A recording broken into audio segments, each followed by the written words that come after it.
अस्सलामुअलैकुम दोस्तों, मैं हूं अतीकुर रहमान और आप देख रहे हैं हिंद टीवी। दोस्तों, वो जंग के जो 7 अक्टूबर के दिन इसराइल और हमास के बीच शुरू हुई थी, अब वो धीरे धीरे एक नया रूप और एक नया मोड़ लेती जा रही है। पिछले कुछ दिनों में ये देखा गया है कि दुनिया की ताकतवर से ताकतवर देश और अमीर से अमीर देशों की सांसों उठती हुई नजर आ रही है। वो लोग काफी परेशान है और काफी परेशान हो भी क्यों ना, क्योंकि उनके देश की इकोनॉमी पर ही खतरा मंडराने लगा है। और ये खतरा कोई और नहीं बल्कि वही बड़ी और ताकतवर ग्रुप है कि जो आजकल पूरी दुनिया में चर्चा में है और जिसको दुनिया में हूतीस के नाम से जानते हैं। मुसलमानों के नाम जानती है, साथ साथ इन लोगों का अंसारुल्लाह के नाम से भी पुकारा जाता है। पिछले कुछ दिनों से दुनिया के ताकतवर देशों की सांसों क्यों अटकी हुई है, ये जानने के लिए आपको सबसे पहले ये समझना जरूरी है कि इतने एडवांस दौर में भी हमारी दुनिया का जो ट्रेड मतलब कि जितना भी व्यापार और जितना भी बिजनेस होता है वो लगभग 80% के करीब पानी के जहाजों से होता है।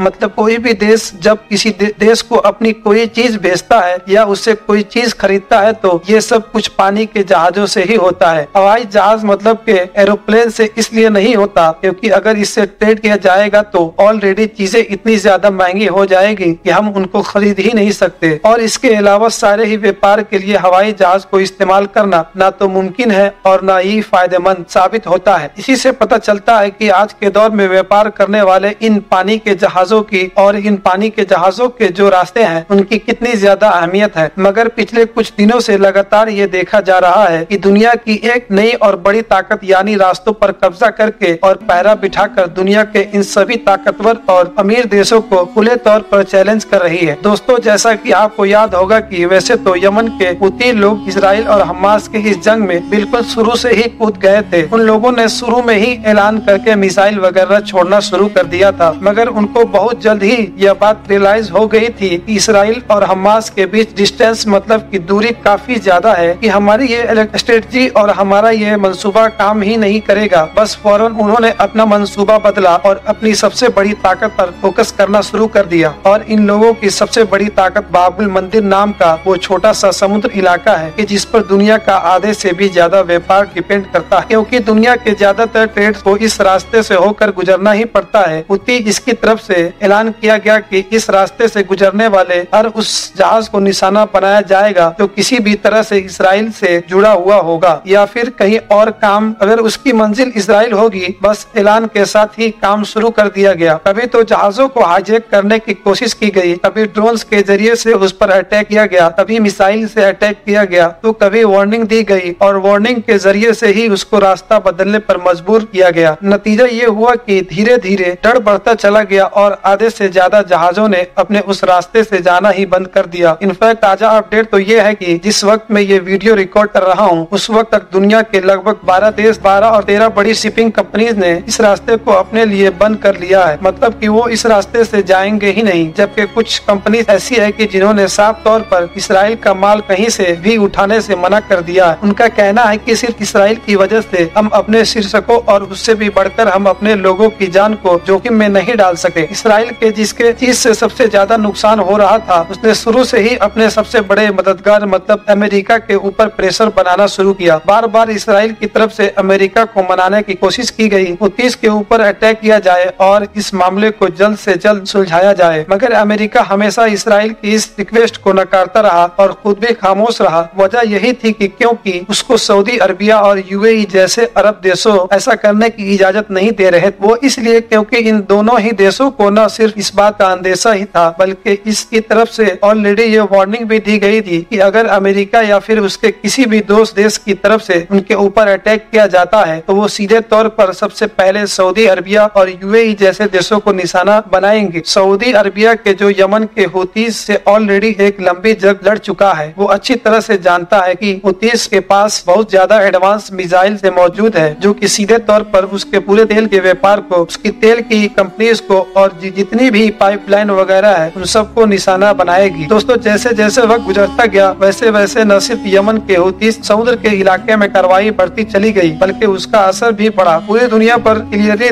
दिखने लगा। इसका नतीजा ये हुआ कि अब अमेरिका जो सुपर पावर वाली इमेज है, मतलब कि जो सुपर पावर की छवि है सबसे ताकतवर होने की, उस पर ये खतरा मंडराने लगा। क्योंकि जाहिर है अमेरिका जैसे एक सबसे ताकतवर देश के लिए यह शर्म की बात होगी कि यमन से उठने वाला एक छोटा और नया नया ग्रुप न सिर्फ उसको पूरी तरह से चैलेंज कर रहा है, बल्कि बदले में अमेरिका कुछ भी नहीं कर पा रहा। बस इसीलिए अब अमेरिका ने जल्द से जल्द कुछ न कुछ करने का फैसला कर लिया है। और इंटरेस्टिंग बात यह है कि अमेरिका ने हुतियों के खिलाफ अकेले ही नहीं और डायरेक्ट जंग में कूदने की बजाय एक नया प्लान बनाया, और वो प्लान यह है कि दुनिया के 10 अलग अलग देशों को मिलाकर एक जल सेना मतलब एक पानी वाली फौज तैयार की जा रही है। 10 देशों से मिलकर बनने वाली ये फौज न सिर्फ हुतियों लोगों की मुकाबला करेगी, बल्कि इस पूरे ट्रेड रूट को मतलब कि इस पूरे रास्ते को भी महफूज बनाएगी, ताकि इन सारे देशों और बाकी सारे देशों के जो व्यापार वाले जहाज है वो आसानी के साथ गुजर सके। रेड सी में उतारने वाले अमेरिका की तरफ से ये जो ग्रुप बनाया गया है, इसमें अमेरिका कनाडा के अलावा इसमें नेदरलैंड, फ्रांस, यूके जैसे कुल 10 देशों शामिल है। और हाँ, इस पूरी लिस्ट में वो एक नाम के जो न सिर्फ आप लोगों को हैरान करेगा बल्कि शायद हिलाकर भी रख देगा। वो नाम है बहरीन, इकलौता मुस्लिम और अरब देश। वैसे तो दोस्तों पिछले कई दिनों से मतलब जब से ही इस ग्रुप बनने की खबर वायरल होना शुरू हुई थी, तब से ही इस लिस्ट में 2 और अरब देशों के नाम भी शामिल दिखाई दे रहे। वो नाम थे सऊदी अरबिया और यूएई, मगर बिल्कुल आखिरी वक्त में वो नाम गायब हो गए, या फिर ये कहिए कि इन दोनों देशों ने अपने नाम वापस खींच लिए। अब इन दोनों ही देशों ने ऐसा क्यों किया कि पहली और मेन वजह तो वही है जो मैं आप लोगों को ऑलरेडी बता चुका हूँ, मतलब यमन की धमकी और साथ ही साथ यमन की पड़ोसी होने की वजह से उसकी तरफ से हमला होने का बड़ा खतरा। जबकि इसके अलावा एक वजह ये भी है कि अगर ये दोनों देश इस कलेक्शन में शामिल होते हैं जैसा अमेरिका चाहता भी है, तो इससे सीधे तौर पर बल्कि ये कहिए कि ऑफिशियली पूरी मुस्लिम दुनिया में यह मैसेज जाता है कि आखिर इस पूरी जंग में ये दोनों देश किस तरह खड़े हैं। बात करें अगर इस स्पेशली इस सऊदी अरबिया की, तो दोस्तों शायद आप लोगों ने भी इस बात पर गौर किया होगा कि पिछले एक लंबे वक्त सऊदी अरबिया जंगों वगैरह से या फिर उस तरह की सारी चीजों से दूर रहना चाहता है। उसका पूरा फोकस सन 2030 के विजन पर है, मतलब हर हाल में वह अपने देश को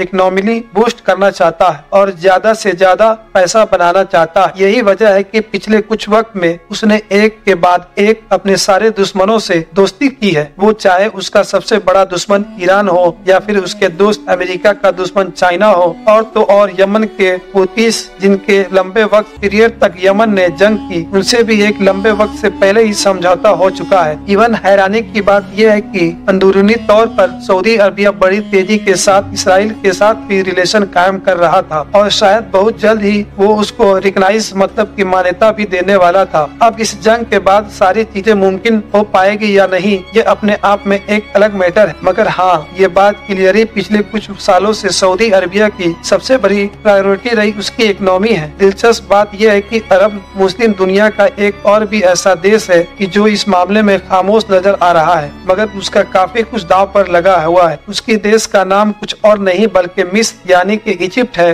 दरअसल दोस्तों इजिप्ट की इकोनॉमी की जो सबसे बड़ी ताकत है वो है जिससे दुनिया के ज्यादातर ट्रेड सिर्फ गुजर कर जाते हैं, मगर जाहिर है अगर बाबुल मंदिर पर ही होती पहरा होगा तो उसको ये बिल्कुल बेकार है, क्योंकि सुइस कैनाल से हर आने और जाने वाले शिप को बाबुल मंदिर से ही होकर तो गुजरना ही पड़ेगा। जाहिर है कि अंदर से इजिप्ट भी हुतीस के काफी परेशान होगा, मगर अमेरिका की वो इस पोजीशन में और इस ग्रुप में खुले तौर पर इसलिए नहीं आ रहा क्योंकि उसको डर है कि अगर वो ऐसा करेगा तो पूरी मुस्लिम दुनिया में उसकी इमेज एंटी मुस्लिम बन जाएगी। हालांकि यहाँ पर मैं आप लोगों को नॉलेज के लिए भी ये भी बताता चलूं कि इसराइल के आज के दौर में अगर किसी भी मुस्लिम देश के साथ सबसे ज्यादा अच्छे रिश्ते हैं और सबसे ज्यादा मामला ठीक ठाक चलते हैं तो वो कोई और नहीं बल्कि मिस्र ही है। मिस्र शायद ही दुनिया का इकलौता ऐसा मुस्लिम देश होगा जिसकी खुफिया एजेंसी और इसराइल की खुफिया एजेंसी आपस में एक दूसरे के इंफॉर्मेशन शेयर करती है और आपस में एक दूसरे के साथ ऑपरेट करती है। सवाल इस ग्रुप के इकलौते अरब और मुस्लिम देश बहरीन का है, तो उसको ऑलरेडी हुतियों की तरफ से धमकी दी गई है। हुतियों ने बयान जारी करके बहरीन के आम लोगों से भी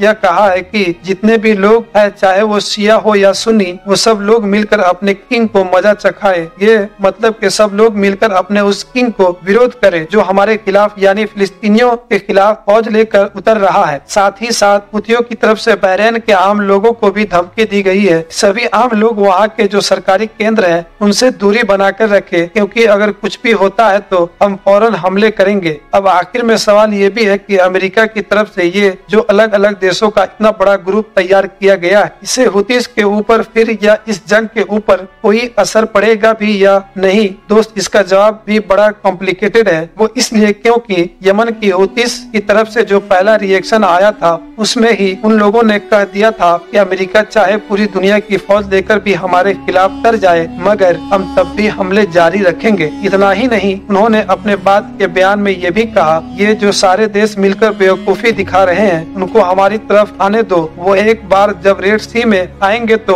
उनको पता चलेगा कि यमन क्या चीज। हैरानी की बात यह है कि ज्यादातर एक्सपर्ट का यही मानना है कि ये जो कोलिशन बनाया गया है इससे कोई खास फर्क नहीं पड़ने वाला। वो इसलिए क्योंकि जब तक अमेरिका ये सब किया है तब तक काफी देर हो चुकी है। दुनिया की जो ज्यादातर बड़ी से बड़ी शिपिंग कंपनीज है वो ऑलरेडी अपना रास्ता बदल चुकी है और उधर न जाने का ऐलान कर चुकी है। तो अब कोलिजन बनाकर चाहे अमेरिका कितना भी हूतीस पर हमला कर ले और कितना भी इस बात का दावा करे कि उसने इस पूरे रूट को महफूज बना लिया है, तब भी वो उन सारी कंपनीज को इस बात के लिए कन्विंस नहीं कर सकेगी कि वो अपने जहाजों को इस रास्ते पर लेकर जाए। वो कंपनी उस वक्त तक इस रास्ते को इस्तेमाल करना नहीं शुरू करेगी जब तक इसराइल और हमास की ये पूरी जंग खत्म नहीं हो जाती। इसके अलावा यहाँ पर कुछ और भी ऐसे फैक्ट हैं जो अमेरिका और उसके पूरे ग्रुप को मुश्किल बढ़ाते हैं। मिसाल के तौर पर 30 लोगों की लोकेशन, जाहिर है कि 30 ऐसी जबरदस्त लोकेशन पर मौजूद है कि जिस तरह की लोकेशन पर इस पूरे इलाके में कोई और मौजूद नहीं है, इसलिए उन लोगों से मुकाबला करना लगभग मुश्किल बात। साथ ही साथ इन लोगों के पास एडवांस हथियारों का जखीरा भी मौजूद है, जिसमें सबसे मेन चीज है इनकी वो एडवांस मिसाइल की जो इनको ईरान, रशिया या फिर नॉर्थ कोरिया जैसे देशों से मिल रखी है। और इससे भी बढ़कर बात यह है कि इनको जितनी भी फौज, इनके पास जितने भी लड़ाके हैं वो दरअसल वेल ट्रेंड है और उनके पास जंग का काफी